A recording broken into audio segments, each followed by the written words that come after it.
김윤경의 생생경제. 안녕하세요. 김윤경입니다. 메르스가 지나가고요. 다시 우리나라 찾는 중국인 관광객들이 많이 늘고 있습니다. 근데 이 가운데 다시 한국을 찾는 중국인은 얼마나 될까요? 인상 깊은 관광지, 또 사람들이 있어야 아무래도 다시 오고 싶은 곳이 될 텐데 여전히 쇼핑하러만 들르는 것 아닌가 좀 이런 생각이 듭니다. 전문가 얘기 들어보겠습니다.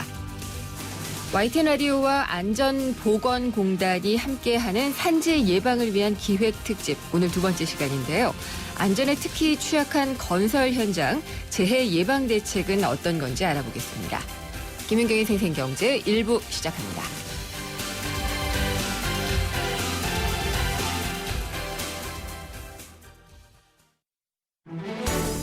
발빠르게 전하는 증시 마감 시황. 따끈따끈한 오늘의 증시 소식과 함께 심층 분석 시작합니다. 오늘의 증시 분석. 네, 오늘 증시 알아보겠습니다. 신한금융투자의 곽상준 부지점장입니다. 안녕하십니까? 안녕하십니까. 박선진입니다. 네, 오늘 시장은 어떻게 끝났나요? 네, 오늘 어제와 비슷한 수준에서 횡보를 하면서 마감이 됐습니다. 소폭 하락한 가운데 마감되어졌는데요. 먼저 지수부터 흐름을 살펴보면 오늘 거래소 종합주가지수는 전일 대비 3.43포인트, 0.17% 소폭 하락하면서 2044.65포인트를 기록하며 마감을 했습니다. 네. 코스닥 증시도 오늘 아침 시작은 상승 출발을 하면서 좋은 모습을 보여줬는데요. 그러나 거래소의 흐름이 전차 둔화되자 코스닥도 견디지 못하고 하락 반전하면서 마감이 되었습니다. 전일 대비 2.41포인트, 0.35%가 하락하면서 688.32포인트를 네. 기록하며 장 마감한 모습이었습니다. 오늘 거래소에서는 개인들만이 매수했고 외국인과 기관 매도했고요. 그다음에 코스닥 시장도 마찬가지로 개인들만이 매수하고 외국인과 기관은 매도하는 흐름들 보여주었습니다. 오늘 장세를 한마디로 표현해 보자면 뭐라 그럴까요? 밥을 다 먹은 이후에 배가 좀 부른 상태에서 식욕은 별로 없고 네. 기타 간식 예를 들어 과일 같은 거 포도 한두 송이씩 이렇게 따먹는 그런 느낌이라 그럴까요? 그런 한마디로 표현해 보자면 그런 흐름들이 좀 생각이 많이 투자자들 났는데요. 입장에서요? 예, 왜냐하면 전체적으로 2050선 근처까지 오르게 되자 지수 상승에 대한 매력은 예. 조금 떨어졌고요. 그러면서 시가총액 대형주들이 별로 그렇게 큰 모습을 못 보여준 데 반해서 실적이 조금 괜찮은 종목들이 네.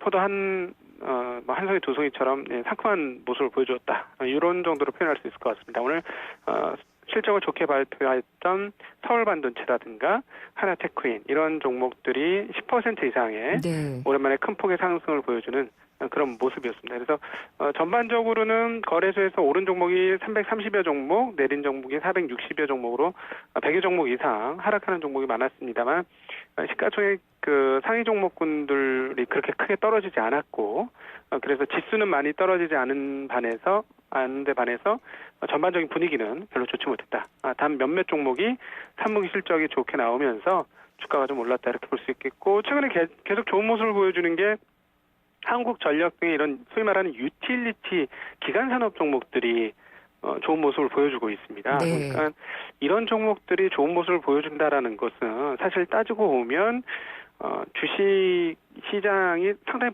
보수적으로 움직인다라는 것을 증명하는 거다 이렇게 볼 수 있겠습니다. 미래가 성장할 것 같고 기업들의 실적이 뻗어나갈 것 같으면 대체적으로 그런 쪽에 전망되는 주식 쪽으로 이렇게 섹터를 이루면서 그러니까 한 분야별로 이렇게 자금이 이렇게 유입이 되면서 올라가는 모습들을 보여주는데 2050년 와서부터는 이게 좀 둔화되면서 그런 흐름들을 좀 못 보여주고 있다. 낙폭 과대의 종목이라든가 실적이 양호한 종목만 선별적으로 조금 오르는 양상을 보여주고 있다. 이렇게 표현해 볼 수 있을 것 같습니다. 상큼한 포도알로 말씀하신 실적 호전주는 아까 말씀하신 것 이외에는 없었나요? 네네. 몇몇 종목들이 더 좀 눈에 띄는 것들이 있는데요. 네.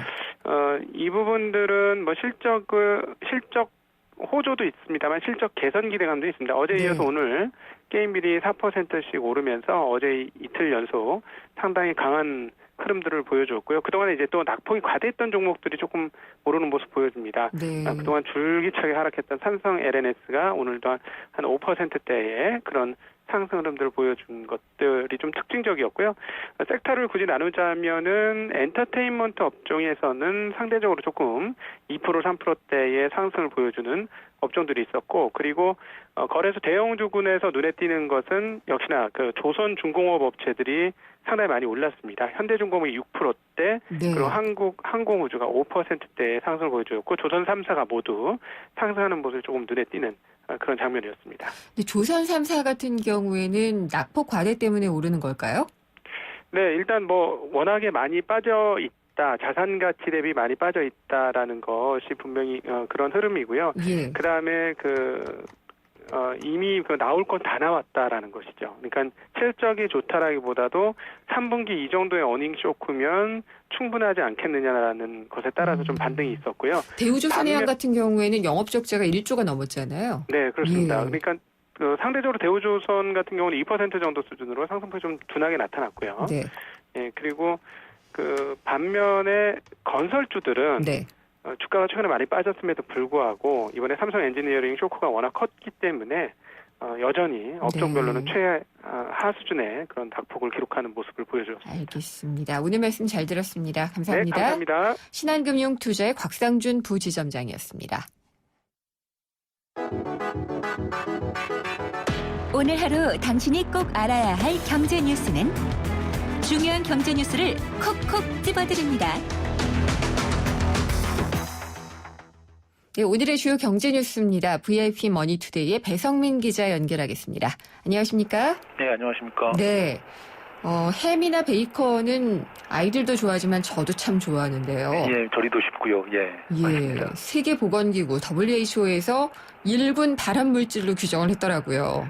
예, 1급 발암물질이라고 하면은 뭐 술, 담배, 성면 이런 게 1급 발암물질이라고 하는데요. 예. 일단 좀 연구소 발표한 내용을 보면은 이 소시지와 햄 같은 가공육을 먹으면 직장암이라든지 대장암 같은 것을 유발할 가능성이 있다, 이런 보고서를 냈습니다. 예. 일단 매일 50g의 가공육을 먹으면 뭐 직장암에 걸릴 위험이 18% 더 높아진다, 이런 증거를 들면서 가공육을 1군 발암물질 이렇게 포함시키고, 또 소고기, 돼지고기 같은 붉은 고기도 2군 네. 발암물질로 규정을 했는데, 방금 말씀드렸던 것처럼 1군 발암물질에는 뭐 술, 담배, 성면이 있고 2군 발암물질로는 제초제 등이 포함되어 있다고 합니다. 아니 근데 제초제보다도 더 높네요, 그럼? 글쎄 말입니다. 그게 좀 의아스러운 거긴 한데, 이것 때문에 일단 뭐 WHO는 뭐 변명이랄까 해명이랄까 이런 걸 붙이면서 이제 햄하고 샌드위치를 먹는 게 예. 흡연같이 뭐 유해한 일은 아니다라고 이렇게 설명을 했습니다만은, 일단 축산업계, 뭐 패스트푸드 업계, 뭐 가공육, 뭐 제조업체들은 아주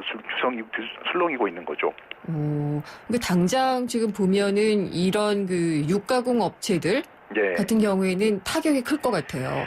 예, 일단은 뭐 유가공업체들은 아주 이제 정밀한 이 해명은 아닌데, 뭐 이렇게 설명을 일단 하고 있습니다. 뭐라고요? 가공육을 예. 하루 50g씩 1년간 매일 먹으면 대장암 발생 확률이 18% 는다, 이런 건데, 이를 연간으로 보면은 18kg 정도 된다고 합니다. 우리나라 예. 기준으로 할 텐데, 근데 이제 우리나라 국민이 연간 소비하는 가공육이 연간 4kg 정도밖에 안 되니까 5분의 1 수준이다. 그래서 조금은 좀 다른 경우다, 이렇게 말을 하면서, 해외 같은 경우에는 일본은 10kg가 넘고 네. 미국은 40kg가 넘을 정도로 많지만 우리는 그 정도가 아니니까 걱정은 뭐 그 정도 하지 않아도 된다, 이런 거고요. 그리고 또 일단 뭐 돼지고기 같은 이제 고기 자체까지 포함되어 있는 상황이어서 육가공업체 외에도 뭐 이 농림축산식품부라든지 네. 뭐 이런 곳에서도 공동으로 대응할 수 있는 건데, 아무튼 뭐 이런 소식 듣고서 뭐 마음 놓고 먹을 수 있는 분들 좀 없을 테니까, 당분간 이런 게 명확하게 규명이 되고 이런 것들이 나올 때까지는 불안감 같은 건 계속 지속될 것 같습니다. 그게 예전에 보면은 가공육에 대해서는, 그러니까 일반 붉은 육류에 대해서도 뭐 어느 정도 얘기가 있었지만, 가공육 같은 경우에는 이게 아질산 나트륨이라는 게 들어가요. 그 색소 나타내는. 그렇죠. 그게 이제 문제가 된다라고 제가 탐사 보도한 것들 많이 봤었거든요. 그리고 그게 아니라 고기 자체네요. 이번 같은 경우에는 뭐 이 고기 성분 중에 인간의 DNA와 유사한 물질도 뭐 1-20% 들어가 있다. 뭐 이런 내용도 일부 있다고 해요. 그래서 이제 과연 그런 것들이 정밀한 역학조사 같은 게 같이 동반되지 않았기 때문에 예. 어떤 과정에서 이게 들어갔을지 이런 것들에 대해서도 뭐 밝혀져야 될 부분이 있는 거고요. 네. 아무튼 불안한 거죠. 소비자들은 먹기도 불안하고 뭐 사실 뭐 이 추석이라든지 이런 때 선물로 오간 이런 육가공 제품도 있을 거 아닙니까? 예. 이것들 당장 어떻게 처리해야 되지? 뭐 생각하시는 분들도 있을 거고요. 먹을 게 없어요. 근데 뭐 예전에 참치는 또 수은이 많다고 먹지 말라 그러고, 예, 예, 이건 또 발암 물질이라고 하고 예, 풀 뜯어 먹고 살아야 되는 건지. 예, 예. 우리 경제 최대 요즘 현안이라고 할까요? 금융개혁 때문에 아마 많이 나오는 얘기 같은데 예, 예. 한계 기업들을 정리를 해야 된다라고 예, 얘기를 해요. 예. 예, 그래서 오늘도 진흥섭 금융감독원장이 시중은행장들과 만나서 이 얘기를 했다고 하죠. 예, 돈을 벌어서 이자를 못 내는 그런 기업들을 뭐 한계 상황 기업 뭐 이렇게 좀 비하하면은 뭐 좀비 기업이라고도 부르기도 네. 하는데 이런 기업들을 정리해야 된다 이런 방안들이 논의된 건데 네, 금감원장이 이제 은행들의 선제적인 대응 같은 걸 주문했습니다. 적극적으로 이제 옥석을 가려야 한다. 근데 이제 은행 입장에서는 이 기업들을 정리할 경우 뭐 대손 충당금이라든지 이런 것이 다 현실화되고 이러면서 부실 네. 처리되기 때문에 당장 수익성이 나빠지기 때문에 소극적이 될 수밖에 없는데 금감원장이 이런 부분을 좀 철저히 좀 하라 이렇게 밝히고 나선 겁니다. 일단 한계 상황 기업 수가 뭐 3,200개 정도 된다고 하는데 전체 상장 기업의 한 15%를 넘는 것이 아니냐 이렇게 추정이 네. 되는데 자본 잠식을 기록한 기업들도 은행에 갚아야 하는 돈이 52조 원을 넘는다고 합니다. 이대로 방치하면 안 된다 이런 것들도 있고 이런 기업들이 뭐 계속 연명할 경우에 정상적인 뭐 비용을 조달해서 하는 기업들은 오히려 불리한 입장에 처할 수 있기 때문에 이런 정상적인 경쟁을 위해서라도 이런 기업들을 정리해야 된다 이런 목소리가 있는 겁니다. 항상 얘기하지만은 그럴 경우에 또 일자리 문제는 어떻게 할까요?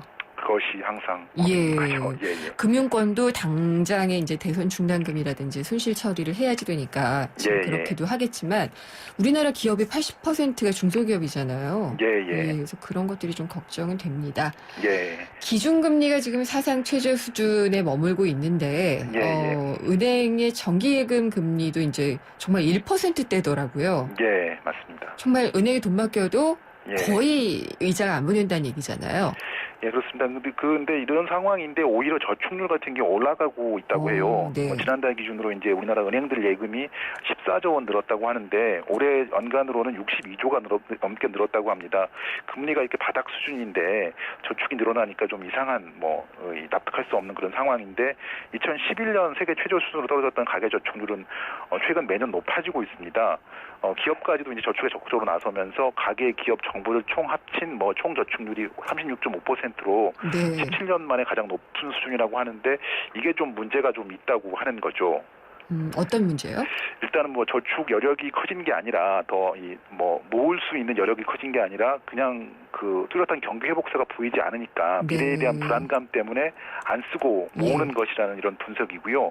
가게들 같은 경우에도 이제 평균 수명 연장에 따른 불확실성 등으로 연금이라든지 이런 부분에 대한 저축을 늘리는 이런 상황 그리고 수출이 부진한 상황에서 이 기업들도 비슷하고요. 이래서 이제 쓸 돈을 쓰게 소득을 증대시키는 방안부터 찾아야 하는데 네. 마침 오늘이 저축의 날입니다. 그렇죠. 과거 같은 경우에는 돈을 많이 모은 분들, 푼 돈을 모아서 큰 돈을 읽은 분들 이런 분들에 대한 홍보도 많이 나오고 했는데 사실 이게 어느 순간부터 좀 약해졌어요. 예. 저축의 날을 이전처럼 기념하지 않고 금융의 날이라든지 이런 식으로 바꾸자는 목소리도 계속 나오고 있다고 합니다. 예. 그리고 기업들의 그 유보금이 많은 것이 예. 이 전체 가계와 기업 부분의 저축을 다 합하게 되니까 예. 저축률이 더 높게 나타나는 이유도 있을 것 같기는 해요. 예. 네. 최근에 또 이 수도권 전세값 얘기할 때마다 좀 한숨이 나오는데 예. 전세금이 1억 원에서 3억 원대인 아파트가 가장 많이 올랐다 이런 통계가 있네요. 예, 이제 지난 12월보다 전세금이 가장 많이 오른 수도권 아파트를 이렇게 따져보니까 인천 지역이었다고 합니다. 이게 네. 1억에서 3억 아파트, 이런 곳들이 이제 보증금이 한 16% 가까이 뛰지 않았냐, 이런 통계입니다. 같은 기간에 8.4% 오른 경기도의 3억에서 5억 원대 아파트 전세금 상승률의 2배에 해당하고요. 네. 서울 같은 경우에는 3억에서 5억 원대 전세금 보증금이 가장 많이 올랐습니다. 보증금 상승률이 14%. 예. 이렇게 따져보면은 1억을 따지면 한 1,400만 원 올랐으니까 3억이면 한 5천만 원이 오른 그런 셈입니다. 상당히 부담스러운 금액이죠. 그래서 이제 보증금이 반면에 이제 보증금이 10억 넘는 고가 전셋집 같은 경우에는 상승률이 7%대에 그쳤는데요.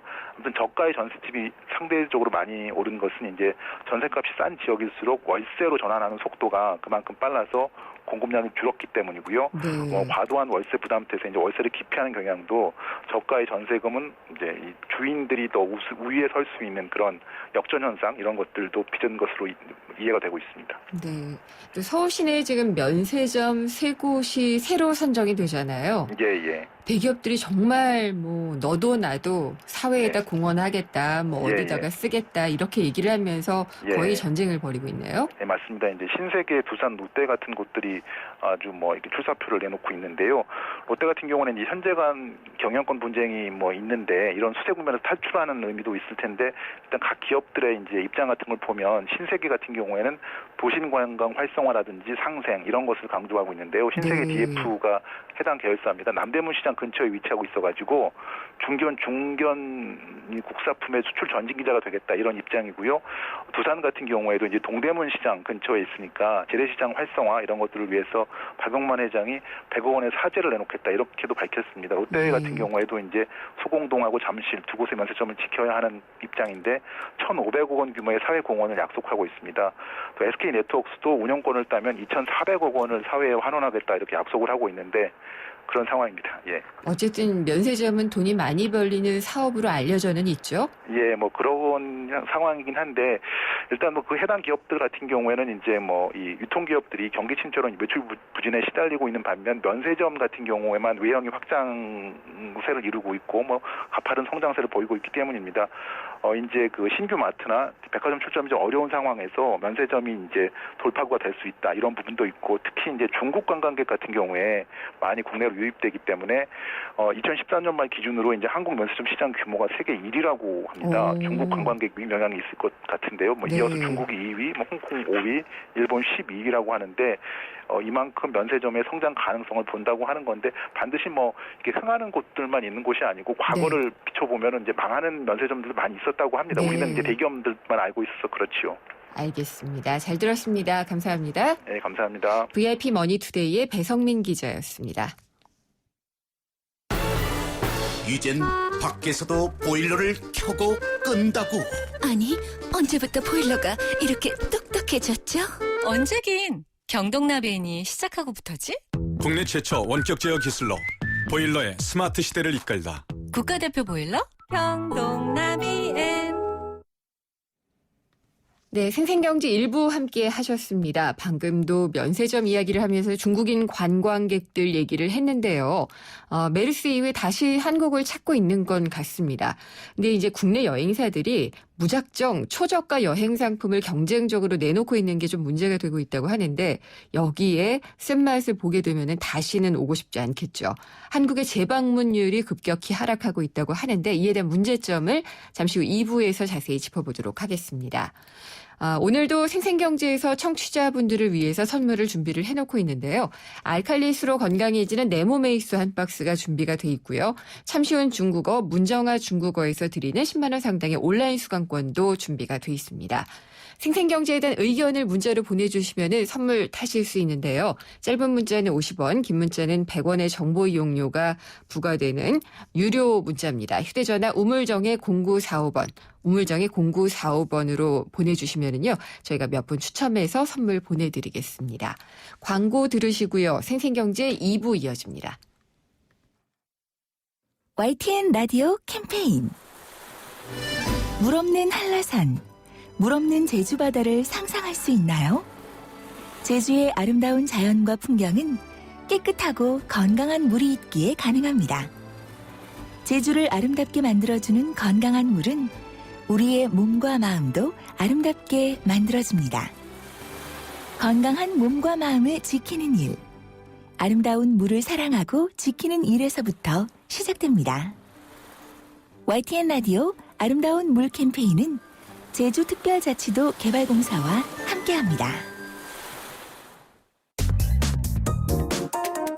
우리 경제의 민낯을 한꺼풀 벗겨보는 경제 뉴스. 경제를 위한 새로운 시각. 김윤경의 생생경제.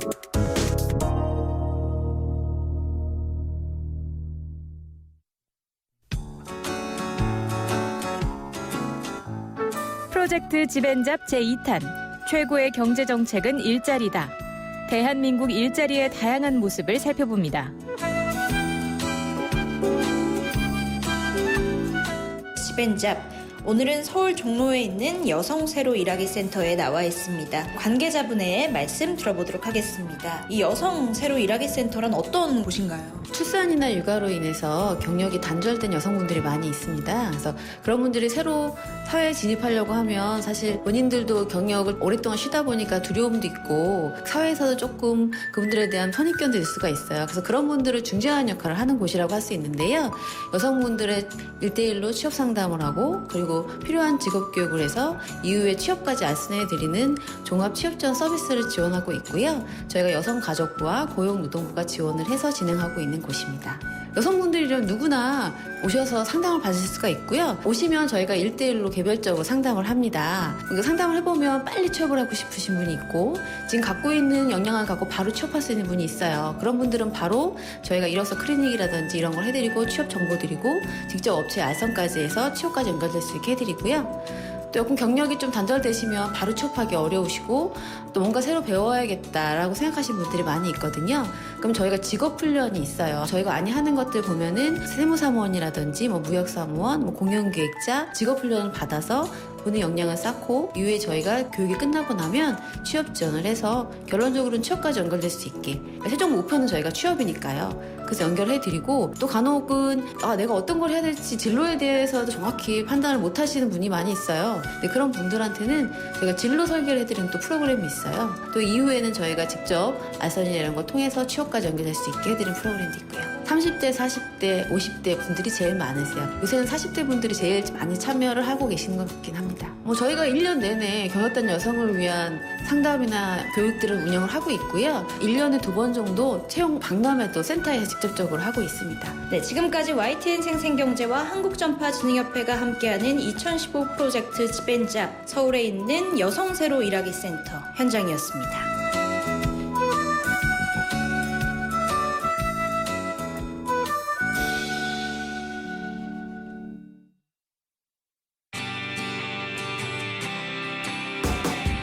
만나는 경제, 내 삶인 경제. 바로 김윤경의 생생경제입니다. 네, 오늘 첫 번째 생생 인터뷰입니다. 저질 쇼핑 관광의 뿔난 유커들. 대책은 무엇인지 알아보도록 하겠습니다. 김윤경의 생생경제 2부 함께하고 계십니다. 점심 무렵에 제가 시내에 오랜만에 좀 나갔더니요. 진짜 오랜만에 중국어가 많이 들리더라고요.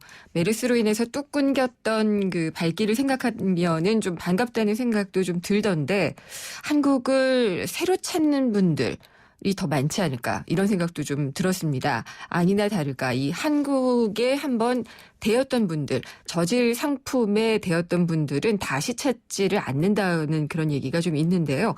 한국경제연구원에서 중국 관광객 유치 활성화를 위한 대응 과제라는 보고서가 나왔는데 이 보고서 작성하신 분입니다. 호원대 호텔관광학부의 장병권 교수님 전화 연결해서 자세한 얘기 들어보겠습니다. 안녕하십니까? 예, 안녕하세요. 네. 중국이 우리나라로 많이 좀 사러 오는 쇼핑 관광을 하기는 하잖아요. 예, 그래서 관광 소비 국가로 우리나라를 찾는 사람들이 좀 제일 많은 곳이 아닌가 싶기는 해요. 어느 정도나 찾고 있죠? 우리 국민들이 중국인들이 많이 온다는 걸 알고 있죠. 예. 세계적으로 봐도 2012년 이후에 미국을 제치고 세계 최대 소비 국가가 됩니다. 네. 근데 이제 재미난 통계가 작년도에 중국인들이 해외로 1억 900만 명이 나갔어요. 근데 그 중에 이 홍콩하고 마카오는 이제 자국 영토라고 하는데 60%가 그 두 개 지역으로 가고 나머지 전 세계 국가가 이 40%를 갖고 서로 쟁탈전을 하는 거죠. 그런데 네. 이 상당히 우리에게는 유리한 이 성과지만은 이 40% 중에 5.6%가 우리 한국으로 왔습니다. 그 정도로 중국 관광객이 많이 한국을 찾고 있는 거죠. 그러면은 중국인 관광객들이 우리나라에서 가장 많이 방문하는 도시는 어떻고요? 또 뭐 성별이나 연령 같은 것들을 분석해 보면 어떻게 나오나요? 예, 우리 중국 관광객이 많이 오니까 이제 정부나 이 업계에서도 많이 조사 분석을 하는데요.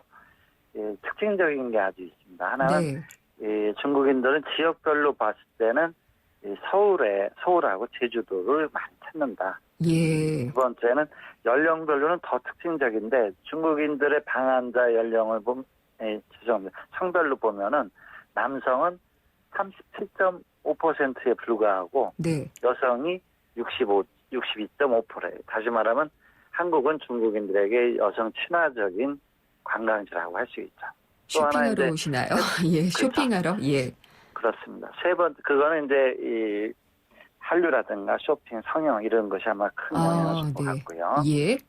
세 번째 이 연령별로 보면 이제 중국에서 가족 중심적인 80년대 중반 이후 태생자들을 버링호우 세대, 또 90년대 이후 태생자들을 주링호우 세대 이렇게 얘기하는데 지금 중국 관광객의 이 절반은 35세 이하로 이렇게 채워져 있어요. 네. 저희 나라도 역시 45% 정도가 이런 젊은 세대가 찾아오고 있습니다. 젊은 중국인 관광객들이 많이 온다. 그건 어떤 의미를 갖나요? 우리 한국도 그렇지만 아마 새롭게 배우고 외국 국제적인 개방화된 그런 시각을 갖고 있으면서 좀 감성적이고 쇼핑 유행 이런 걸 아마 추구하는 젊은 신세대들이 해외여행을 많이 한다. 네. 이렇게 보면 되겠습니다. 우리나라 와서 이 한 번에 쇼핑할 때는 얼마 정도 쓰고 가나요? 그 재미난 이제 통계가 있습니다. 예를 들면 중국인들은 한국에 오면은 한 보통 일반 외국인들이 1,500달러를 쓴다면은 예. 중국인들은 2,500달러 정도를 쓰고 있습니다. 많이 쓰네요. 중국인들이 2,500달러 정도 쓰는 것 중에 1,700달러 정도가 쇼핑으로만 쓰고 있어요. 네. 그러니 전체 이 외국에서 온 사람들이 평균 방한하면서 소비한 금액을 그에 상응하는 금액을 중국인들은 쇼핑으로 하고 있는 거죠.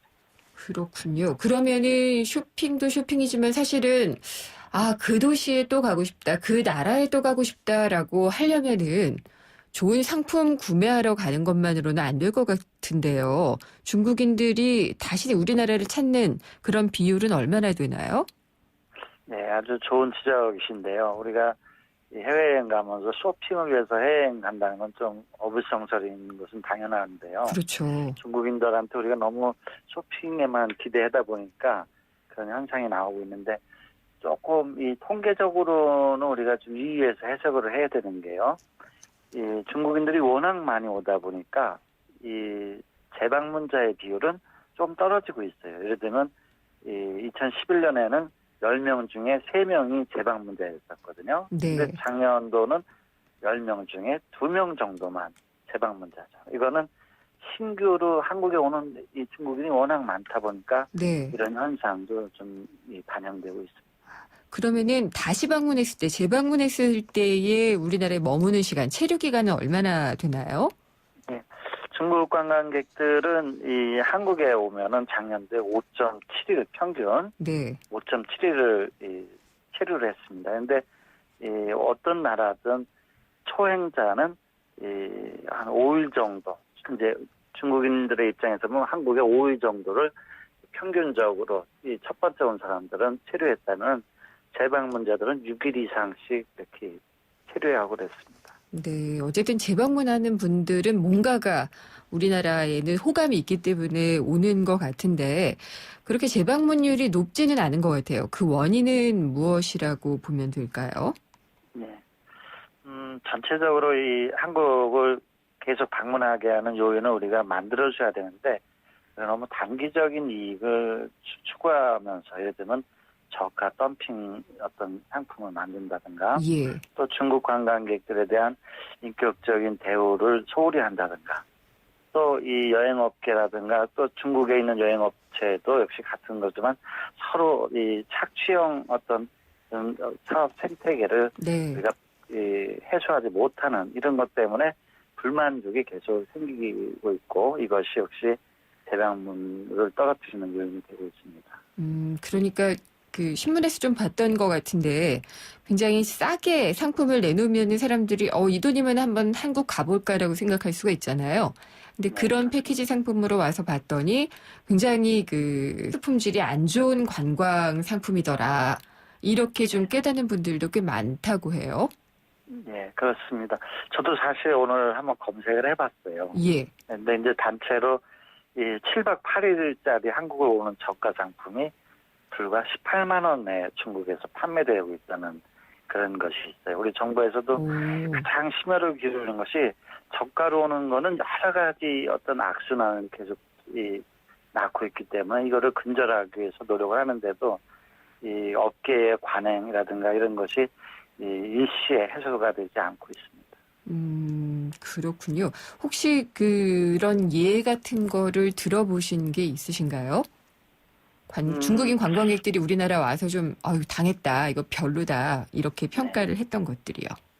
제가 봐서는 이제 가장 이 중국 관광객들이 불만이 우리도 해외를 저렴하게 할 때 간혹 느끼는 것 중에 하나는 무리하게 쇼핑을 예를 들면 하루에 한 군데 아니면 두 군데만 가야 되는데 서너 군데씩 끌고 가는 거죠. 그렇죠. 그러면은 당연히 하고 싶지도 않은데 다시 말하면 한국 문화를 체험할 사람들이 온 건데 쇼핑장만 계속 돌려서 다닐 수는 없는 거죠. 이런 쇼핑에 대한 불만이 굉장히 크고 두 번째는 역시 이 개별 여행객들에게서 나오는 거지만은 택시에 대한 어떤 바가지 요금 경험 이런 것도 역시 한국에 대한 이미지를 떨어뜨리고 불만을 야기하고 있는 거죠. 그렇죠. 그리고 그렇게 되면은 그렇지 않아도 지금 엔화값은 많이 떨어지고 있고 또 메르스 영향까지 있어서 중국인 관광객들이 한국으로 오려다가 일본으로 기술을 튼다. 이런 얘기들 많이 들었는데 어떻게 진짜로 그렇게 나타나고 있나요? 예, 조금 우리가 염려할 정도의 현상이 이제 나타나는데 실은 저희가 한 3, 4년 동안 중국 관광객이 많이 왔던 이유는 예를 들면 홍콩하고 마카오에서 이 중국인에 대한 어떤 냉대 현상 너무 많이 오니까 또는 동남아에서 태국의 정정 불안이다 이런 것 때문에 한국이 반사이익을 얻었어요. 그런데 올해는 우리가 메르스 사태로 인해서 일본이 거꾸로 반사이익을 얻었는데 우리는 3개월 동안에 이 메르스 사태로 인해서 상황이 안 좋았지만 그래도 빨리 이걸 회복은 한 것 같습니다. 그렇지만은 중국 관광객들이 일본으로 더 많이 간다고 하는 것은 분명하게 나타나고 있고 연말쯤에는 아마 우리가 염려하는 수준까지 나타나지 않을까. 이것은 일본 정부가 중국 관광객 유치를 아주 적극적으로 한 거, 엔화 약세, 이런 뭐 쇼핑, 연세 혜택, 저가 항공 이런 거에서 아주 전방위 효과가 나타나고 있는 것 같습니다. 서비스 개선이라든지 이런 게 좀 구체적으로 나타나줘야지 우리나라로 다시 오지 않을까 이런 생각이 드네요. 오늘 말씀 잘 들었습니다. 감사합니다. 예, 감사합니다. 장병건 호원대 호텔관광학부 교수였습니다.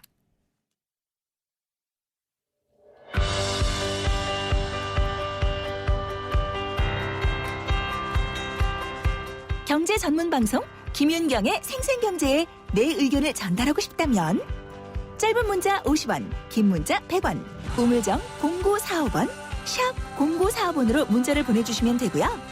YTN 라디오 앱 예스를 통해 비용이 들지 않는 메시지도 보내실 수 있습니다. 또 웹사이트나 페이스북에서 김윤경의 생생경제를 검색하셔서 소중한 의견 남겨주시면 됩니다. 여러분의 소중한 의견 참고하겠습니다. 언제 어디서든 꼭 필요한 정보를 주는 김윤경의 생생경제. 듣고 싶어라.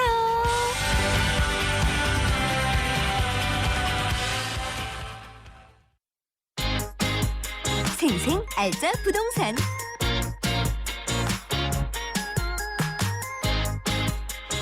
알짜 부동산 시간입니다. 김학권 세준코리아 대표가 전화 연결돼 있습니다. 안녕하십니까? 안녕하세요. 반갑습니다.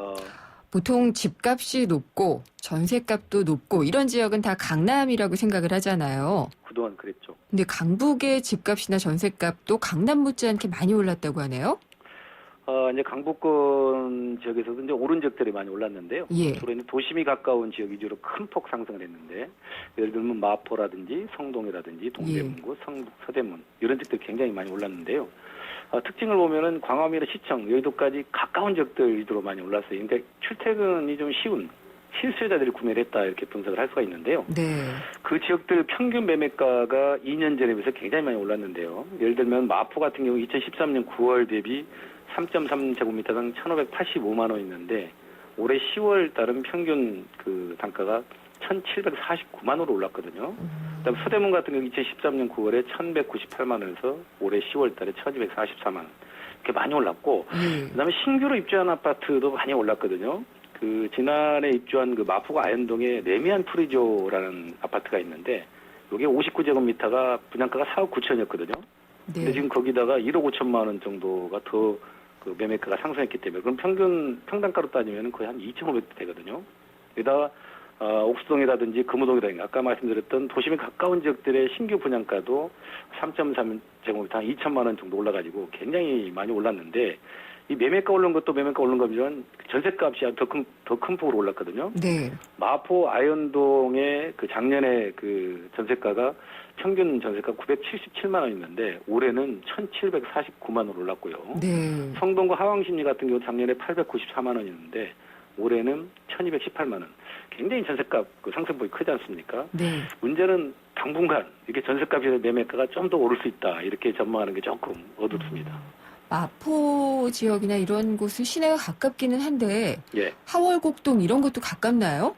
하월곡동은 좀 많이 떨어져 있고요. 예. 성북구 쪽이라든지 미아리 쪽 일대, 기름동 일대 이쪽이 많이 올랐고요. 네. 마포 같은 경우는 이제 왜 올랐냐면 아까 말씀드렸다시피 역세권에다가 대규모 브랜드 단지들이 굉장히 많아요. 그 아현동이라든지 여기 일대가 신촌 일대가 네. 그러다 보니까 그 동안은 이제 뉴타운이라든지 재개발이 좀 지지분해지 않지 않습니까? 근데 최근에 이제 이런 어떤 대규모 단지들이 입주하면서 가격을 아주 끌어올리는 효과를 가지고 있다고 볼 수가 있죠.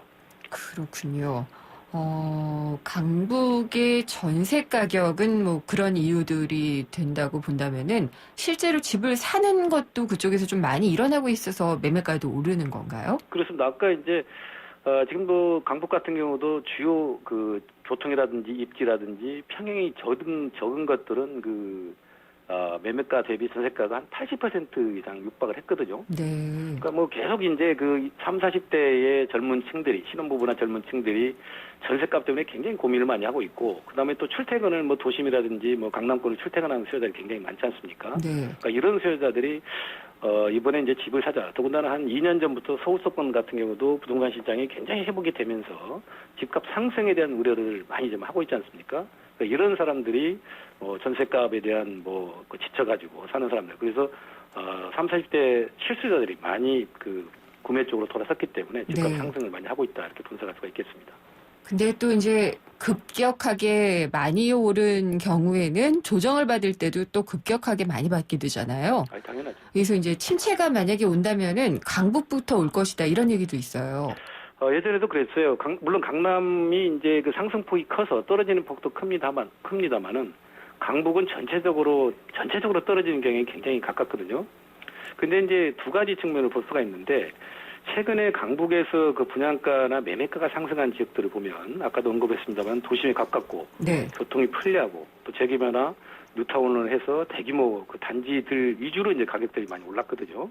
그래서 뭐 입장여건이라든지 교통이라든지 신규 대단 이런 지역들은 나름대로의 어떤 시장이 안 좋아지더라도 나름대로 견고하게 갈 수가 있는데 아까 말씀드렸던 입지여건, 교통, 신규 이런 것들이 떨어지는 지역들은 사실은 굉장히 그 선호도가 굉장히 약한 지역들이지 않습니까? 네. 이렇게 될 경우는 가격이 많이 떨어질 수가 있죠. 그래서 강남이 예전에 그 양극화에서 굉장히 심했습니다만 강북도 그게 시장이 조정을 받으면 지역별로 단지별로 양극화가 심화될 가능성이 굉장히 높다 이렇게 분석할 수가 있겠습니다. 그리고 이제 주택 인허가권 같은 것들을 보면은요 굉장히 좀 많이 늘었어요. 굉장히 많이 늘었죠. 네, 그래서 침체를 예상하시는 분들의 얘기를 들어보면은 이런 것들 공급 과잉이다. 이제 미분양 사태도 벌어질 수 있고 공급 과잉이 결국은 시장에 악영향을 미칠 것이다라고 분석을 하는데 어떻게 보시나요? 이거는 저희가 2008년, 9년 사이에 그 공급이 굉장히 많았지 않습니까? 예. 그래서 2010년 말부터 11년, 12년까지 아주 정말 홍역을 치른 적이 있었어요. 근데 그 학습 효과가 분명히 있는 데다가 최근에 사실은 그 이제 공급이 지방은 3, 4년간 아주 꾸준히 공급해가지고 과잉 공급 얘기가 굉장히 많거든요. 그러니까 사실은 서울 수도권은 작년부터 공급이 늘어서 내년까지 공급이 늘어날 가능성이 굉장히 높아요. 다만 이제 서울하고 수도권은 우리가 주택 보급률하고 주택 자가 보유율이 상당히 좀 낮아가지고 과잉 공급보다는 사실은 그 특정적 이주에 집중 공급이 되고 있고, 그다음에 분양가 굉장히 높아지고 있지 않습니까? 네. 그다음에 단기 투자 수요자들이 굉장히 많이 집중돼 있어요. 이렇게 수도권에 프리미엄이 많이 붙다 보니까. 그러니까 이런 세 가지, 네 가지 정도가 리스크가 상당히 많죠. 그래서 전체적으로 보면은 지금 과잉 공급이라는 얘기가 상당히 나올 수가 있는데, 제가 볼 때는 아까 그 뭐 강북권도 뭐 지역별로 평형별로 그 나중에 리스크가 있습니다만, 수도권 같은 경우도 어떤 그 과잉 공급에 따른 어떤 집중 공급, 고분양가 이런 것들이 상당히 시장에 영향을 미칠 거다 이렇게 분석을 하고 있습니다. 네. 그리고 또 이제 강남권의 재건축 단지들, 이게 또 분양가 상승을 부추길 것이다, 뭐 이런 우려도 있고요. 그렇죠. 또 가락시장 같은 경우에 정말 국내 최대의 재건축 단지라고 얘기를 할 수가 있잖아요. 다음 달 분양을 앞두고 있는데 분양 열기는 계속 뜨거울까요? 어차피 뭐 강남권에서 신규 분양 시장에 불을 붙였으니까 강북으로 넘어온 상황이고요. 여기는 진짜 한 10년 동안 기다려서 이제 재건축의 일반 분양을 다음 달에 앞두고 있는데, 여기가 그 평형별로 가격 차별화로 좀 분양 승부를 보겠다 이렇게 지금 표명을 했어요. 예를 들면은 중소형 평형, 그러니까 59제곱미터하고 84제곱미터, 이거는 실소자 평이지 않습니까? 요거는 3.3제곱미터당 2,640에서 2,790만 원대 좀 높게 책정을 했고요. 네. 그다음에 이제 중대형 평이라 할 수 있는 110제곱미터부터 130제곱미터, 요거는 2,400부터 2,500만 원. 그러니까 조그만 것들은 가격을 올리고 큰 것들은 가격을 내려서 극복을 하겠다 이렇게 했는데, 사실은 요 분양가가 그 작년에나 재작년에 분양했던 주변 그 신규 분양가보다 상당히 높아요. 네. 바로 헬리오시티라고 하는데 가락시형이 옆에 그 문정동의 파크하비아라고 했는데, 요게 분양가가 1,690만 원에 작년 재작년에 분양을 했거든요. 네. 물론 프리미엄이 붙어 있긴 합니다만, 이래 신도시 같은 경우도 1,730만 원에 분양을 해서 두 지역을 비교하면은 3.3제곱미터는 500에서 한 1,000만 원 정도 비싸 상당히 좀 분양가 우려를 하고 있는데, 근데 워낙 지금 이제 신규 공급도 그쪽에 좀 줄어든 데다가, 그다음에 평형이 적은 것들은 무난하게 청약도 잘 들어오고 계약이 잘 되고 생각이 드는데, 아까 말씀드렸던 110이나 130제곱미터 이상은 어떤 수요자가 좀 감소를 해서 분양이 잘 될 때까지는 상당히 좀 시간이 소요될 것으로 보여집니다. 내년 상반기쯤에 이런 공급 과잉이 불러올 수 있는 문제가 혹시 발현이 될까요?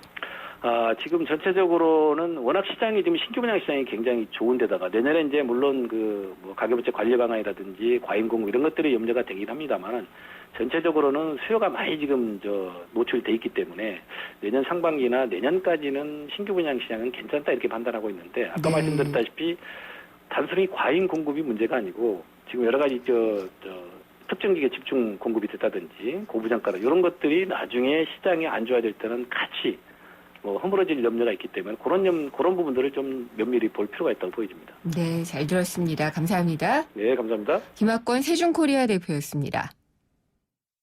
요즘 손맛 뜸 아시죠? 글로벌 하는데 뭐가 좋은 줄도 모르겠고, 그죠? 괜찮아요. 전 세계에 알아서 분산 투자의 주니까. 투자는 넓게, 위험은 분산해서 적게. 알아서 다 해주니까 안심이다. 삼성증권 팝 UMA. 원금 손실에 유의하시고 투자 전 설명을 청취하세요. 드디어 운정신도시에 푸르지오가 들어섭니다. 프리미엄 아울렛 두 곳에 LCD 산업단지 운정고라니 탁월한 입지 아닌가요? 1956세대 대단지에 쾌적한 환경까지 올가을 푸르지오가 홈런을 날립니다. 운정신도시 센트럴 푸르지오 10월 오픈 1600-0744 푸르지오 대우건설. 트랙스타 시작.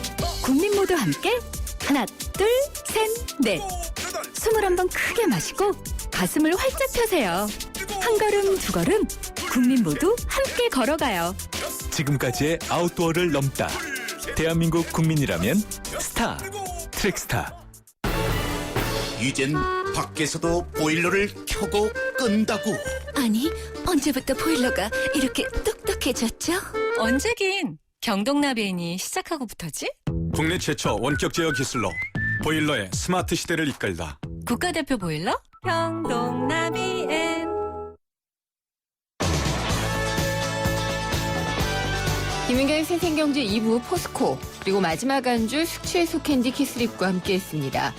3부에서는요, YTN 라디오와 산업안전보건공단이 함께하는 산업재해 예방을 위한 기획특집 두 번째 시간이 마련되어 있습니다. 안전에 취약한 건설 현장을 주제로 전문가와 함께 짚어보도록 하겠습니다. 내시 뉴스 듣고요. 생생경제 3부에서 뵙겠습니다.